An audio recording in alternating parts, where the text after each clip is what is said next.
Bonjour à tous, comme vous le savez, je viens de passer plus de 10 jours au Xinjiang et j'en ai rapporté des photos, voici quelques-unes. Mais ce qui m'a le plus touchée, ce ne sont pas ces images, mais ce qui se cache derrière.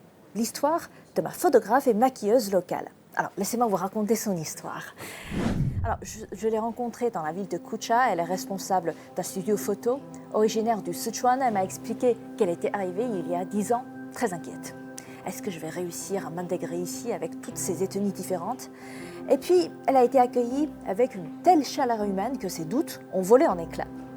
Des commerçants ouïghours, kazakhs, roués locaux lui ont proposé spontanément leur aide. Par exemple, installer sa boutique, porter ses affaires sans jamais rien lui demander en retour. Elle m'a dit « Je n'ai plus peur de laisser ma boutique ouverte en partant quelques secondes, quelques minutes, voire quelques heures. Ici, on se fait confiance. » Elle a même appris quelques mots du dialecte local pour mieux échanger avec les locaux. Et 10 ans plus tard, elle ne s'imagine plus vivre ailleurs.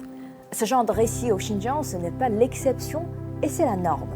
Cette région, c'est un véritable kaléidoscope humain. 47 ethnies recensées, dont 13 principales, toutes installées depuis des siècles. Ensemble, elles ont bâti une société où les différences ne sont pas des frontières, mais des ponts. Et ce n'est pas juste une belle image. Prenez la grenade, ce fruit qu'on voit partout à l'automne. Eh bien, les habitants du Xinjiang aiment dire que ces graines serrées les unes contre les autres sont comme eux, différentes, mais inséparables. Une métaphore simple, mais très juste.